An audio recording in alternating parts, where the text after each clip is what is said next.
Hello, everybody. Welcome to Bear All. I'm Carol Gockel, confidence coach and change maker. And I am pleased to be sharing this platform and this episode together with my co-host, Dr. Martha Farali. Martha, would you like to introduce yourself, please? Yes, thank you, Carol. My name is Martha. I'm a relationship counselor and clinical sexologist. I've been in practice for 11 years. You can find me at eroscoaching.com. Yeah, thank you, Martha. And you can also find me at www.carolgockel.com.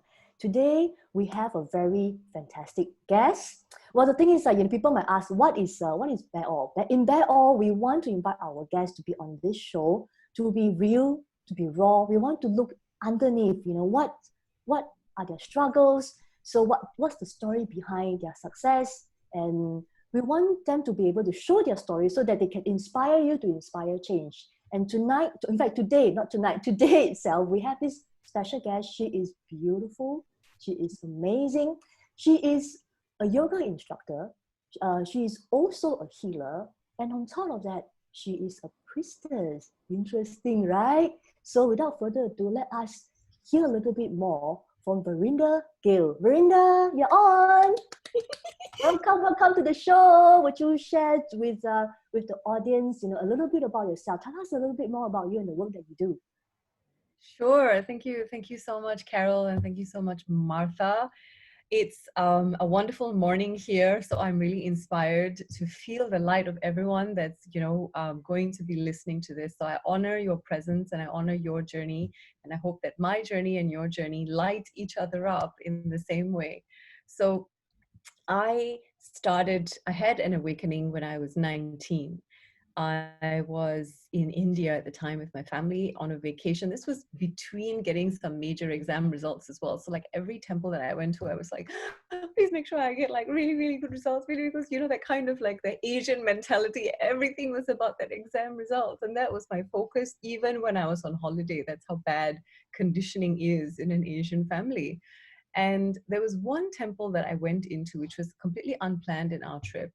And as soon as I went into this place, I just knew what had happened there. I just had this feeling of wanting to just stay there, and I instantly saw memories of this space. It could have been a past life awakening. It could have been just me connecting to the Akashic for the first time ever, because I was so wanting to understand how the world worked at that stage as well. I've always been very open in this space of spirituality.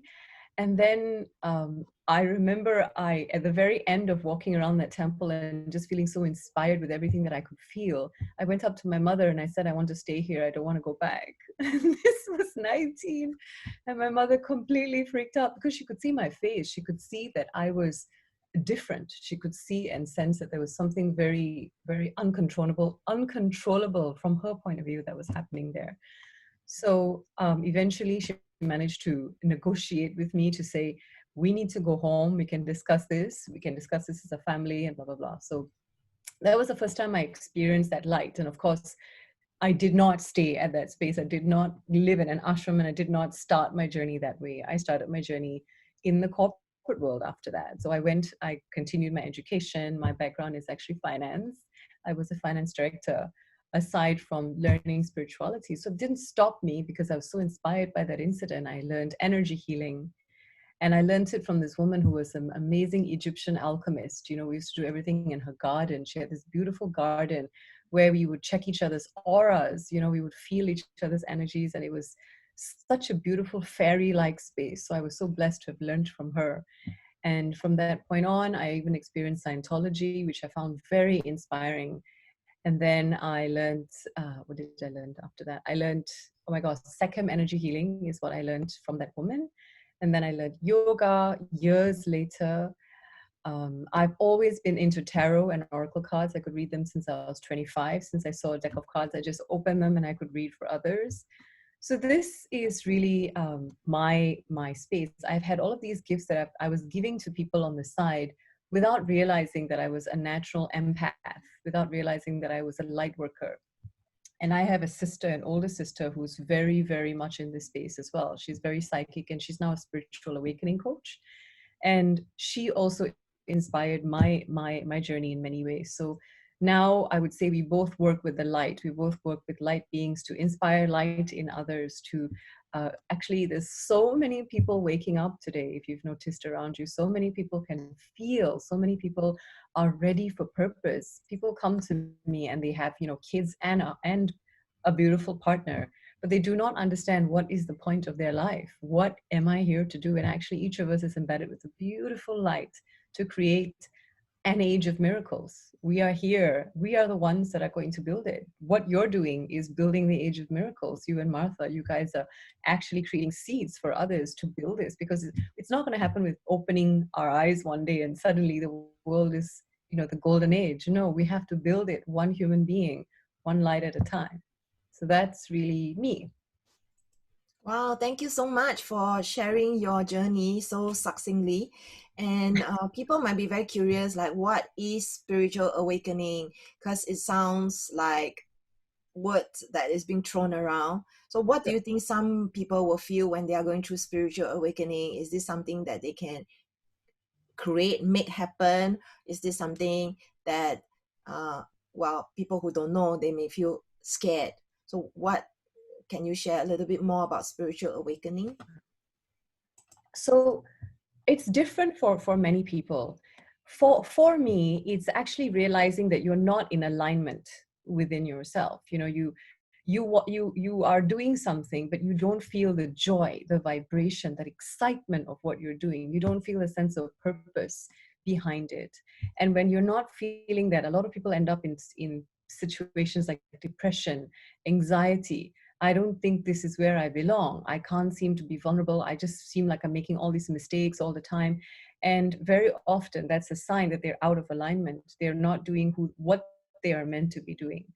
And simply following their path, simply understanding their life purpose actually suddenly opens up this flower in them, and they're able to spark. Like this person the other day that we met, she's working with her idea of what's like a unicorn energy, and she wants to build a universe, a world around her that inspires unicorn light, whatever that means. She's allowing that to be created every day, one day at a time. She doesn't have to know the outcome, but all she's got to know is that really excites and inspires me, and I'm going to do whatever it takes to feel like that every day, whether it's with somebody else, whether it's a group of people, or whether it's just her.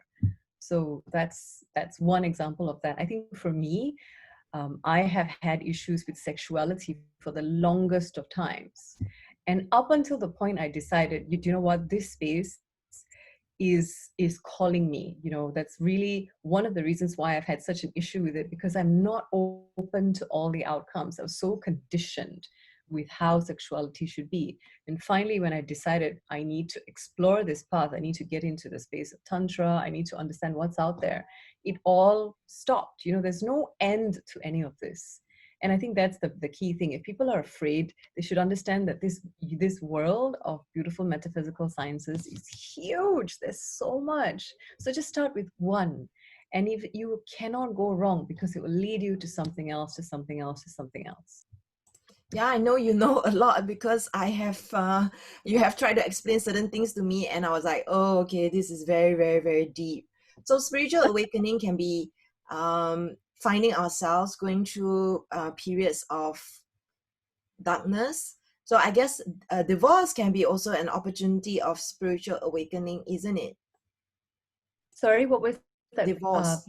Divorce, yes, divorce can be, because at one point when you feel that's it, when you're divorced, you have to be on your own feet. You have to take things as it comes.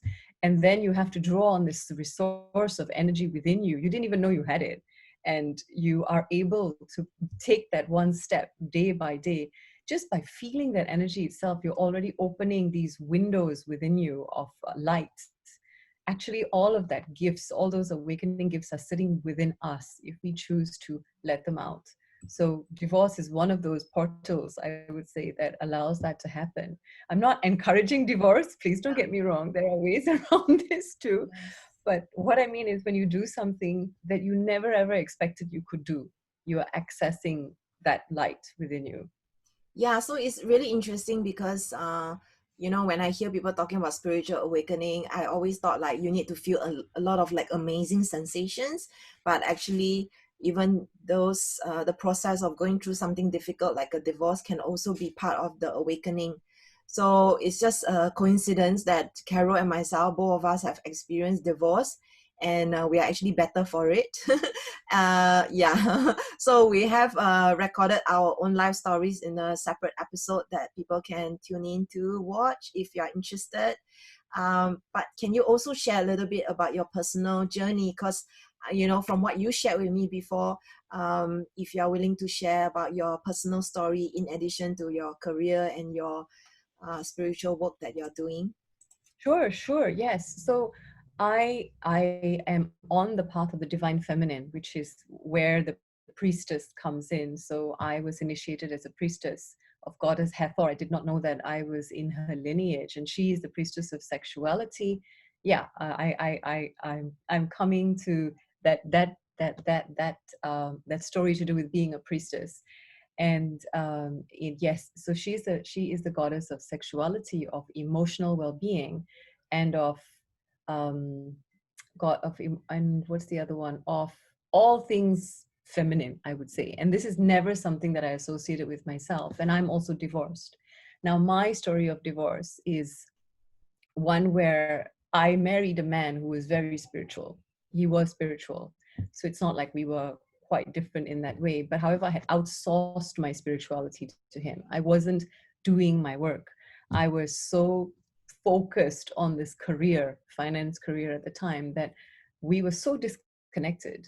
So there was some days I would be sleeping on my bed and he's next to me and I'm like, I don't even know who this person is. It literally was that kind of breakdown because there was no vulnerability.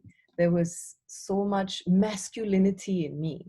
And I had this condition called vaginismus, which Martha would know very much about. And it was this hardness, that I had held on to, and I did not understand it. And when we chose to get divorced, it was my choice. And I also left the UK at the time. I lived in the UK when I was married.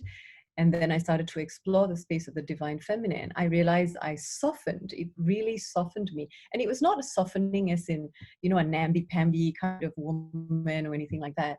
It was vulnerability. It was like, I have emotions, and these emotions are so powerful.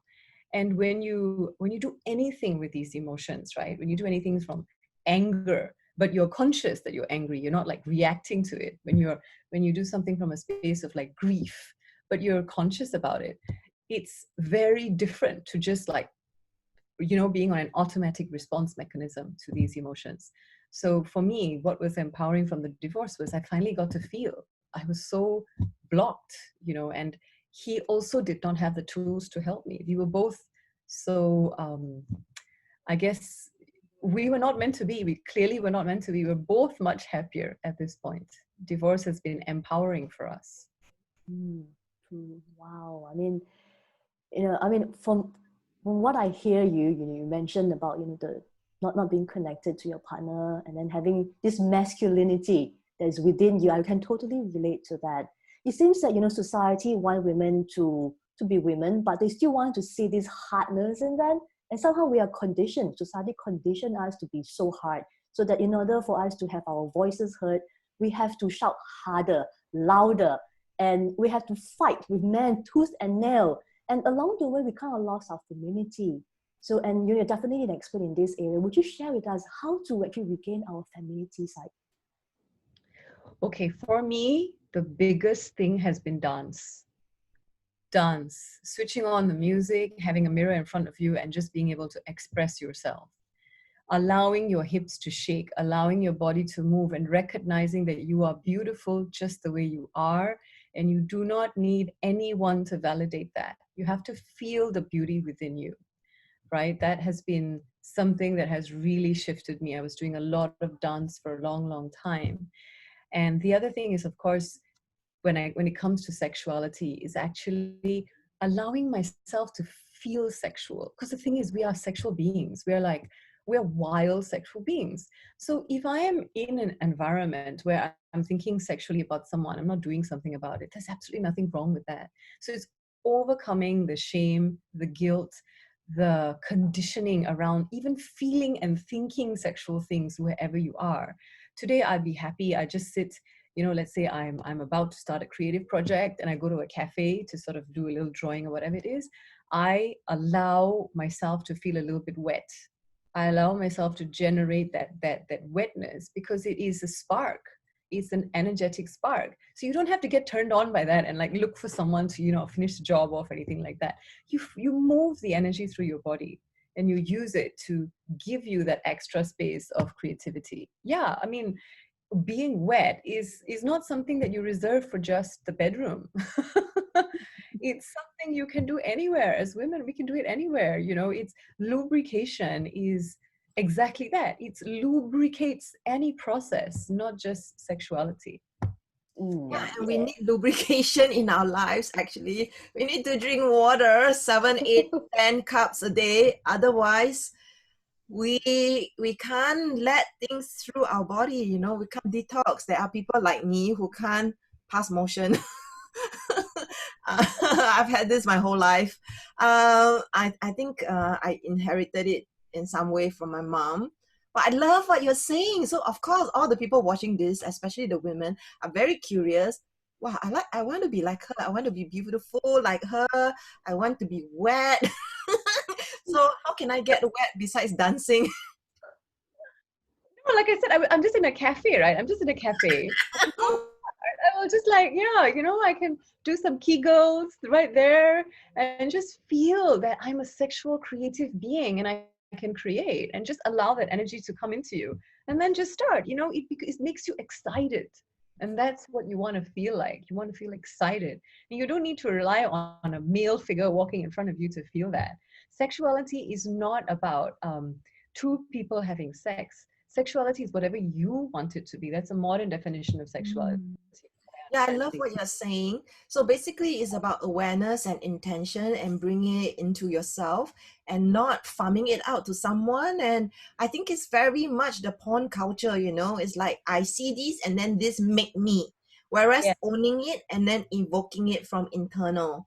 So even just mentioning this is very, very useful because we always give it to other people. And I love what you were sharing, that you allowed your ex-partner, your ex-husband to be the spiritual one and very much in your masculine. So it's very difficult to imagine this because you are so beautiful and, inspiring. You have a wonderful body and figure.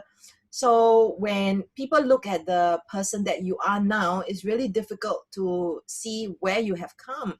So is there any thing else besides what you shared? Dance and invoking it inside yourself. Do you feel that coming into circle with other women, which is what you do a lot of, is useful? Why is it useful?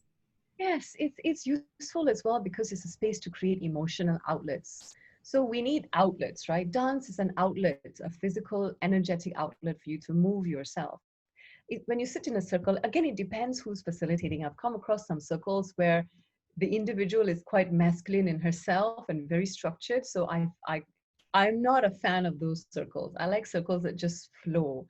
And because that's what I go for. So it becomes an emotional outlet. Now, of course, we don't want people in that session to just like completely blurt out their entire story and it becomes just about them. There has to be some level of, connection between each other to know that this is my part and I have to allow somebody else to have their turn. So all of it has its beautiful dynamics, but it's an emotional outlet. It allows you to speak in vulnerable language, which we miss. There's no space like that in the corporate space. Maybe it's changing today. Maybe we're more and more of such units are forming in a lot of companies that allow people to be vulnerable. But for me, the women's circle was the first place I was able to express my vulnerability. Yeah, I love what you shared. I really, really love what you shared. And the thing is, like, I'm very, very glad that, you talk about this topic openly, because the topic about sexuality, topic about sex, in Asian culture, we are taught not to talk about it, especially from a woman, because it's seen as dirty, it is seen as slutty, and then, if women were to talk openly about just her sexuality, then, it's like you're inviting trouble into the family. in a way, or you actually you bring on shame, right? Or you're promiscuous. Yeah. So how did you overcome that? Being, from what I know, um, your family is actually quite affluent, then you are very highly educated yourself. How did you overcome that to do what you're doing right now? Well, I have a mother who is very, very conditioned to all of this. I think my father was the only man she's ever experienced in her life, and she was one of these women that had sex after marriage. And I know that between my mother and my father, they also had some difficulty with her sexuality. So maybe my vaginismus is inherited. I don't know. It's possible. But the vaginismus is all about conditioning as well. This belief that it's going to be painful, it's going to be painful. And it comes down to this root that we've always felt that as women, we have to carry all these burdens. We have to feel the pain. We have to feel pain. We have to sacrifice. All of these have to is the root cause of this inability to express sexuality, sexual repression. Now there are many places I go to where instantly when you walk in and I start a fluid conversation and I can already see the look on their faces like, oh my God, she's from outer space or something like that, with the kind of joke she's telling, and she's so openly talking about sex. You can really feel the difference, and it's about respecting that everybody is in the space and they have their journey. So I have actually allowed myself to experience sexuality. I have allowed myself to flow with it, and I've allowed myself to let go of that conditioning. And it's taken years. This has not happened overnight. It has taken many, many years. But I think the biggest calling for me was when I started on the path of the divine feminine, Mary Magdalene. And she says, the path to the divine feminine is threefold: falling in love with your body, falling in love with your emotions, and falling in love with your sexuality. You have to love these three things, really love them, and not do them for the sake of doing them. Yeah, so it's like you can be like a master in any of these spaces, but if you don't feel love for others, you don't feel love for yourself, you are not going to achieve anything. So I guess it comes down to love. It comes down to being in that space of respecting yourself, because I'm not sexual every day, right? I'm not going to be feminine every day. I'm going to go into these motions where some days I don't want to be vulnerable at all, and it's about respecting that.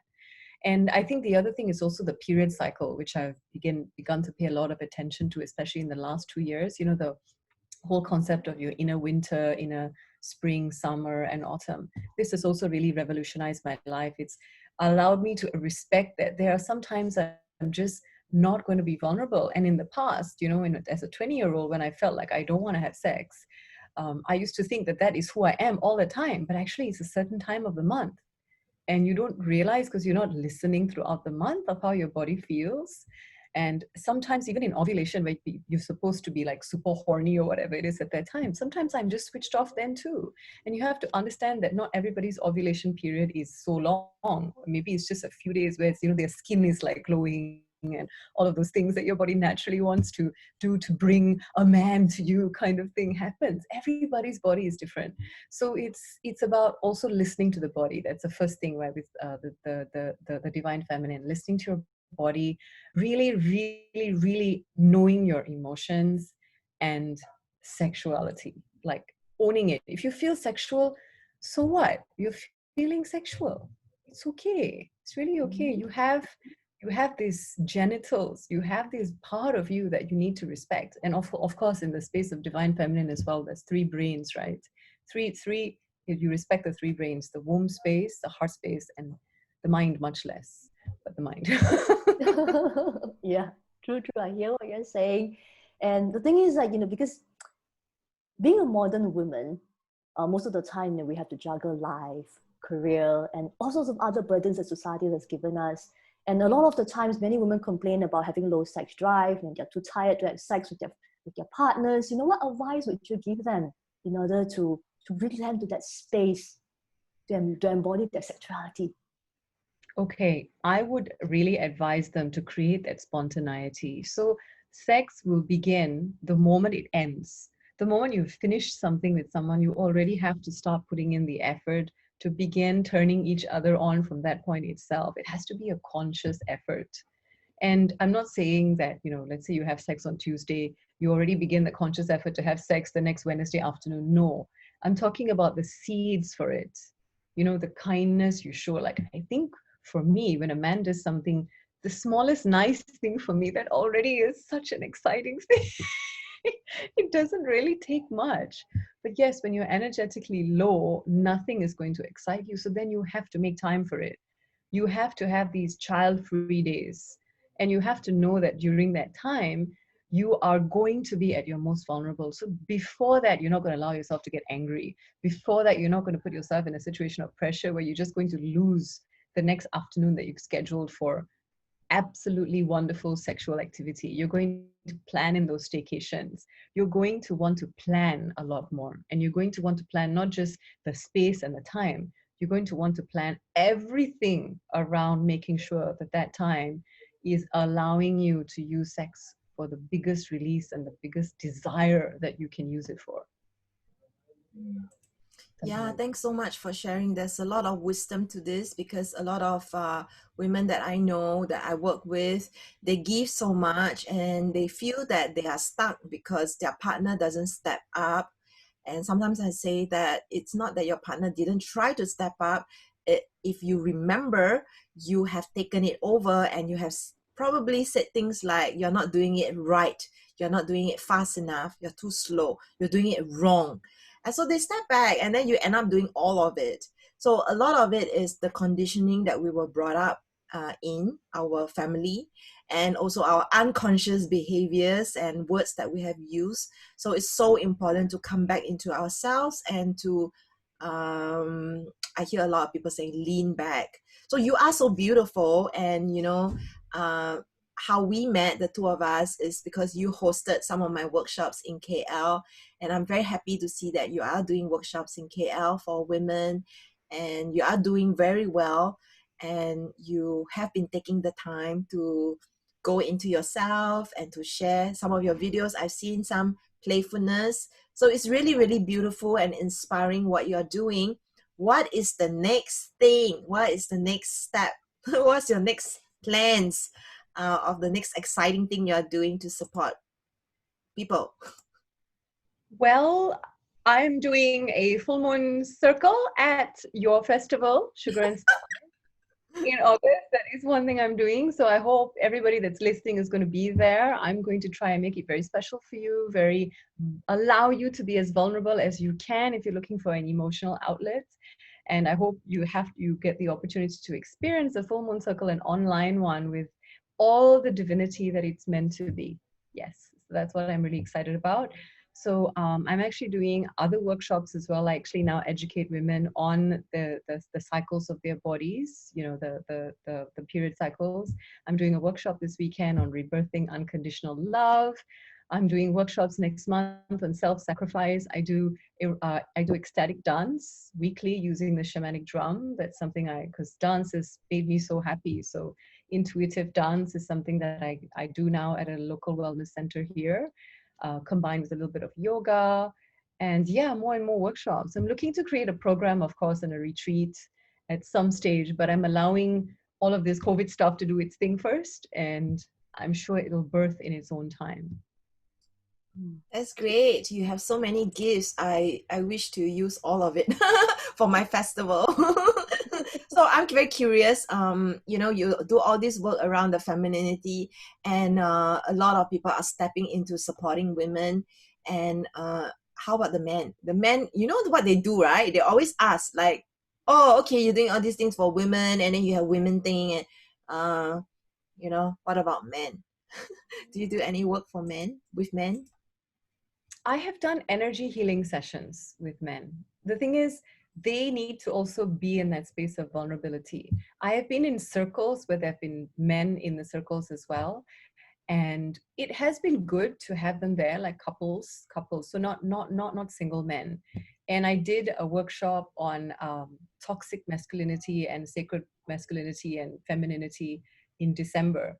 And only women attended. And at the end of the session, they were like, I wish my husband had attended this with me. So it's on the agenda to do that one again for their partners, kind of thing. So it's like they come, I don't put myself out there to work with men as such, but if the invitation arises, then I will create something around it. The ecstatic dance classes are actually open to both sexes, but we're finding that the ones that are signing up at the moment are men. Sorry, women.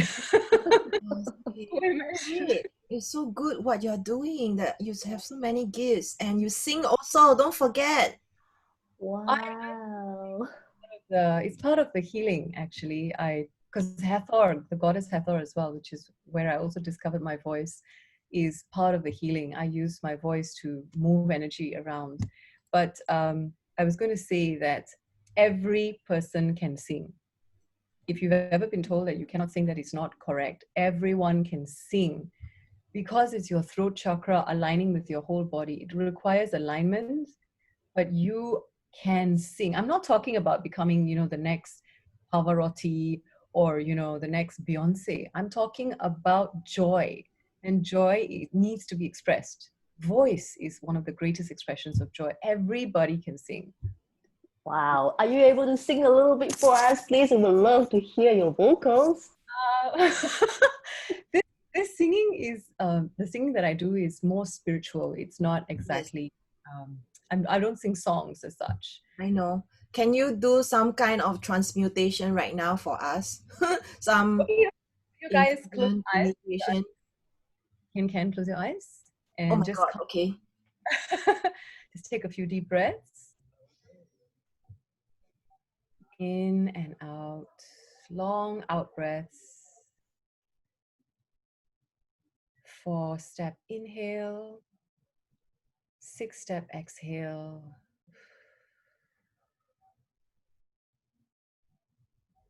And in and out.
And relax. So that was a 2-minute session. It's usually like 30 minutes. We need you to be lying down. Oh, it's beautiful. You're so nice. I felt goosebumps even before you started singing. Oh, wow. That's so wonderful. See, breath is powerful. Just allowing yourself to breathe before you say something to somebody or before you take the next step is like a reset, instant reset. So your goosebumps probably would also be coming from just breathing. But I was trying to work on your third eye chakras, both of you, to assist you in building your reality with Bear All. Thank you so much. And you can see the like people who are spiritually awakened, like what specifically are your gifts? You can see or sense or hear. Okay. I cannot if I'm not tuning in, right? So for instance, I'm not tuning in to you guys. So I have to get your permission before I tune in. And then you kind of do like a check on their aura. And then you see what needs to be worked on.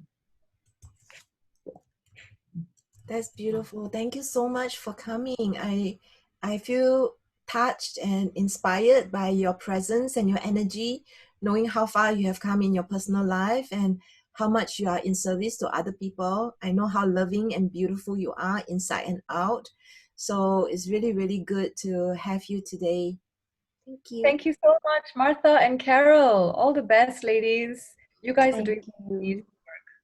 Yeah, so before we go, Varin, would you share with the audience how can they get in touch with you? Yes, so you can find me on my Instagram. My Instagram is Sumeria.Varin Gill. Sumeria is my priestess name. Sumeria.Varin Gill. And you can also find me on Facebook as Varin Gill. That would be the best. But I'm much more active on Instagram than I am on Facebook. Thank you so much for coming on to the show and sharing such a huge part of you with us. And when you were saying, I can feel your sound surrounding me, and this is really, really amazing. Totally made my day. Thank you everybody for watching in and tuning in to Bear All. We have just finished our session with Varin Gill, so do get in touch with her. And I'm thankful for my co-host as well, Dr. Martha Tarali. And this is where we will sign off and look out for our next episode. See you. Bye-bye. Bye, ladies. Mwah.